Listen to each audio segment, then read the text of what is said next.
Doctor Maria, ظاہر ہے بہت سارے ہم نے مطلب ایک تو سعودی اور پاکستان کا جو ڈیفنس پیکٹ ہے وہ تو ہے ہی ہے، لیکن اس کے علاوہ بھی ہم نے دیکھا کہ پاکستان کو اس ریجن میں ایک سٹیبلائزر کے طور پر دیکھا جانے لگا اور اسی کانٹیکسٹ میں اس کو ڈسکس کیا جانے لگا۔ کیا بڑی جو کامیابی ہے آپ کی نظر میں وہ اس ریجن میں اور گلوبل آپ کو نظر آئی اس پورے ایک سال میں؟ تنزیلہ، میرے خیال سے 3 چیزیں ہیں جو پاکستان کی کامیابی کی ایک بہت بڑی وجہ بنی ہیں اور اس وقت پاکستان کو ایک منفرد کردار میں دیکھ رہی ہیں آئندہ کم از کم 1 دہائی تک۔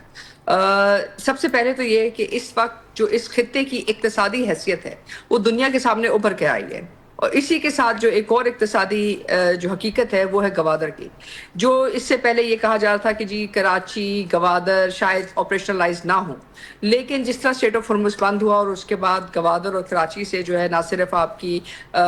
جو ہے گلوبل ٹرانسشپمنٹ ہب کے طور پہ ابھرا ہے، لیکن اس کے ساتھ ساتھ جو Iran Pakistan transit trade agreement ہے وہ ایک طرف، دوسری طرف پاکستان سعودی ڈیفنس اگریمنٹ جو ہے وہ اس بات کی واضح جو ہے ایک طرح سے آپ کہہ سکتے ہیں منہ بولتا ثبوت ہے کہ نہ صرف اس وقت سیکیورٹی بلکہ اکنامک اور اس کے علاوہ جتنا کچھ بھی ٹرانسفارم ہو رہا ہے اس ریجن کے اندر، اس کے اندر آپ کا کلیدی کردار ہے۔ تیسری طرف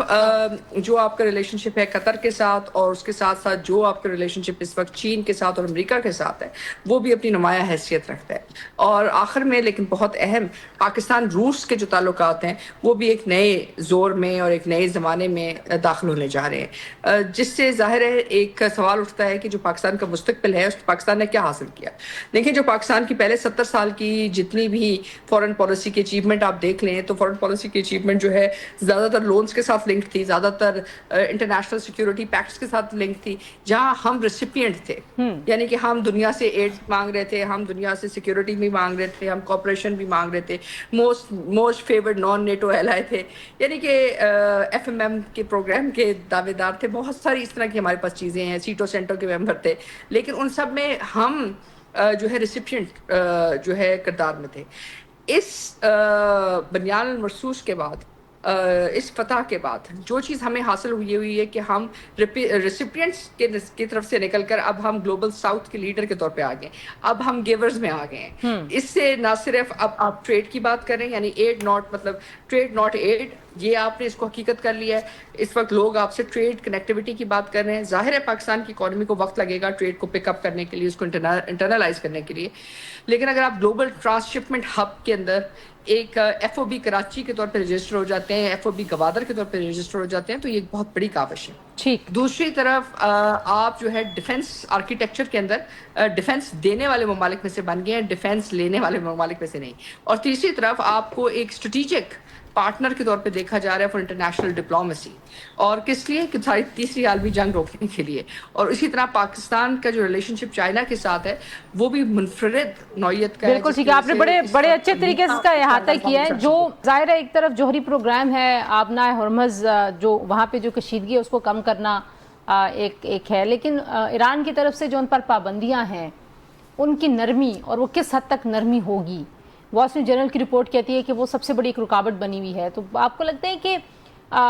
جو ٹیکنیکل ٹیمز ہیں وہ واقعی کوئی ایسا مڈل گراؤنڈ ڈھونڈ سکتی ہیں جس سے ایک طرف جنگ بندی بھی ہو جائے اور ون ون سچویشن بھی دونوں جانب کو مل جائے؟ یقینی طور پہ تنزیلہ، اس میں کوئی ایسی چیز نہیں ہے جس کے اوپر وہ بات چیت نہیں کر سکتے، کیونکہ جہاں تک ایران کے ایٹمی پروگرام کی بات ہے اس کے اوپر پہلے ہی ایران کا جو موقف ہے بہت واضح ہے، وہ بڑی حد تک اس کے اوپر مذاکرات کرنا چاہتے ہیں اور مذاکرات کرتے بھی رہے ہیں۔ اس لیے ان کے لیے نیوکلیئر اتنا بڑا ایشو نہیں ہے، ان کا سیاسی فیصلہ ہے کہ وہ ایک ایٹمی ریاست نہیں بننا چاہتے۔ دوسری طرف جتنا کچھ بھی انہوں نے کیا ہے اس کے پیچھے ایک پراپر فریم ورک اگریمنٹ موجود ہے، اور اس فریم ورک کے تھرو آگے جائیں گے۔ اب بات جو رکی ہوئی ہے وہ اس بات کی ہے کہ یہ 5 سال کے لیے اپنا ایٹمی پروگرام روکتے ہیں، یا 10 سال کے لیے اپنی مطلب یورینیم انریچمنٹ روکتے ہیں، یا 15 یا 12 سال تک۔ جو بھی وہ فریم ورک کریں گے اسی فریم ورک کے ساتھ لنک ہو جائیں گی امریکن سینکشنز اور ان کا ریموول۔ اور یہ ایک اچھی بات ہے، کیونکہ اگر 5 سال یا 10 سال کے لیے بھی اگر وہ کرتے ہیں تو اس کا مطلب ہے کہ 10 سال تک جو آپ کا فریم ورک ہے فار اگریمنٹ، جو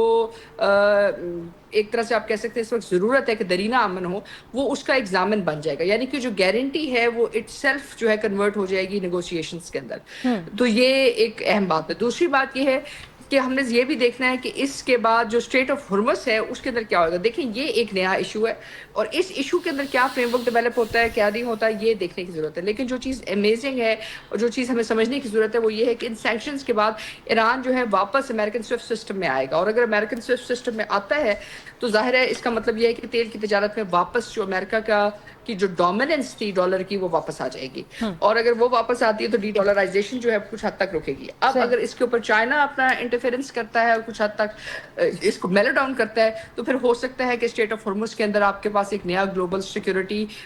جو ہے اکنامک اور آرڈر آ جائے جو ایک طرح سے فریجائل ہوئے گا. اس کی بنیادی وجہ یہ ہے کہ جو جے سی پی او کے ساتھ سینکشنز تھیں وہ 2025 میں ختم ہو چکی ہیں. اس وقت ایران پہ یو این کی کوئی سینکشنز نہیں ہے, ایران پہ صرف اور صرف امریکہ کی سینکشنز ہیں جو ایران کو واپس بین الاقوامی سطح پہ تجارت کرنے سے روک رہی ہیں. دوسرا جو ان کا مسئلہ ہے وہ یہ ہے کہ ان کا جو فائنینشیل سسٹم ہے وہ سوئفٹ سے ڈی لنک ہو گیا ہے, جس کی وجہ سے ان کے لیے ڈالر سسٹم میں تجارت کرنا بہت بڑا مسئلہ بن گیا. اس وقت وہ بارٹر کے تھرو کر رہے ہیں, بائی لیٹرل جو ہے ارینجمنٹس ہیں یوان میں کر رہے ہیں, یا اس وقت وہ کہہ رہے تھے کہ جی ہم کرپٹو کرنسی میں کریں گے. تو ایک لحاظ سے ان کی جو گلوبل ٹریڈنگ کیپیسٹی ہے وہ ہٹ ہوئی تھی. ایک تو وہ جو پاکستان ایران ٹرانزٹ ٹریڈ ہے اس سے تھوڑی سی واپس ریگین کرے گی, لیکن اس سے بھی بڑھ کر جو فائنینشیل ٹیمز ہیں اگر وہ ایک ٹائم فریم ڈیولپ کر لیتے ہیں سینکشنز کا جس کے اندر ایران واپس سوئفٹ سسٹم کے اندر آ جاتا ہے تو اٹ از اے ون, اور ظاہر ہے اس سے آئل پرائسز سیٹ اسٹیبل ہوئیں گی, باقی چیزیں ہوئیں گی. ہاں اس میں چیلنج جو ہے ظاہر ہے تھوڑے سے کچھ اور ملک ہیں جن کو ذرا زیادہ لگے گا, جس میں یو اے ای ہے, جس میں ہندوستان ہے, جس میں اسرائیل ہے, اور امریکہ کے اندر بھی ایک خاص لابی. اچھا اس میں اب پاکستان کے لیے کیا جو پوٹینشیل ہے پاکستان کا؟ ظاہر ہے پاکستان نے اپنی ایک پوزیشن تو اسرٹ کر لی, یو این میں ہم نے دیکھا کہ پاکستان نے ایران کانفلکٹ کے اوپر بہت واضح ایک پوزیشن لی ہے, اور ہمیں جو ٹرسٹ کا اظہار ہے امریکہ کی اور ایران کی جانب سے ظاہر ہے پاکستان نے وہ ارن کیا ہے. تو ماریہ صاحبہ کیا آپ کو لگتا ہے کہ کرنا چاہیے پاکستان کی لیڈرشپ کو اس اپنے گلوبل رول کو سسٹین کرنے کے لیے؟ آئی تھنک تنزیلہ ہم نے بہت کچھ کر لیا ہے اور اس وقت ہم جو کر رہے ہیں وہ کافی ہے. دیکھیں اس وقت یہ نہیں ہوتا کہ آپ ہر جگہ پہنچ جائیں, بیکاز آپ نے اپنے گینز کو کنسولیڈیٹ کرنا ہے. تو اس کا کنسولیڈیٹ کرنے کے لیے جو آپ کا ڈیفینس ایگریمنٹ ہے آپ کو اس کو اسٹرینتھن کرنا پڑے گا. ایران کے ساتھ جو ٹرانزٹ ٹریڈ ایگریمنٹ ہے اس کو آپ کو دیکھنا پڑے گا تاکہ اس کی جو ورکنگ موڈیلٹیز ہیں وہ بہتر ہو. پھر اسٹیٹ آف ہرمز کے اندر آپ نے بھی اپنے لیٹورل اسٹیٹ کے جو اسٹیٹس ہے اس کو دیکھنا ہوگا, کیونکہ you are the first point of contact after Iran. جو ساؤتھ پارس ہے وہ آدھی ایران کے پاس ہے, آدھی آپ کے پاس ہے. تو یہ ریالٹیز ہیں. اب اس کے اندر جو بھی پرنسپل سیٹ ہوں گے اس کے اندر لیٹورل اسٹیٹ کا پرسپیکٹو سے آپ کا بھی ایک پرسپیکٹو ہے. آلدو 200 ناٹیکل مائلز کے بعد جو کچھ بھی ہے وہ انٹرنیشنل لا آف دا سی کے مطابق جو ہے انٹرنیشنل رائٹ آف ٹریڈ اور کمیونیکیشن کے لیے الاؤ ہے اکارڈنگ ٹو اسٹاکس. لیکن یہ ڈیپینڈ کرے گا کہ اس وقت آپ ٹریٹی لا کی انٹرپریٹیشن کیسے کرتے ہیں, انٹرنیشنل لا کی انٹرپریٹیشن کیسے کرتے ہیں, کیا فریم ورک ڈیولپ کرتا ہے, اور اگر آپ اس کو کرتے ہیں کاؤنٹر ایکٹ تو پھر آپ کیا کریں گے. کیا آپ جو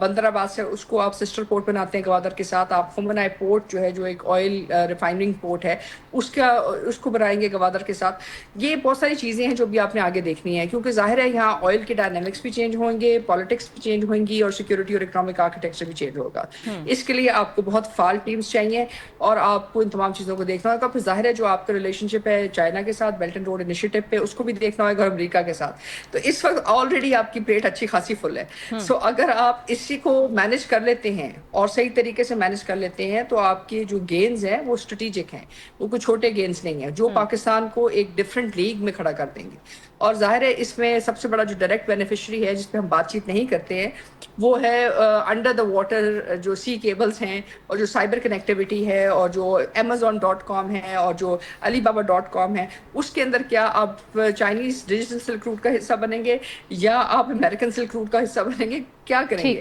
ان تمام چیزوں کے لیے بھی آپ کو فریم ورکس چاہیے.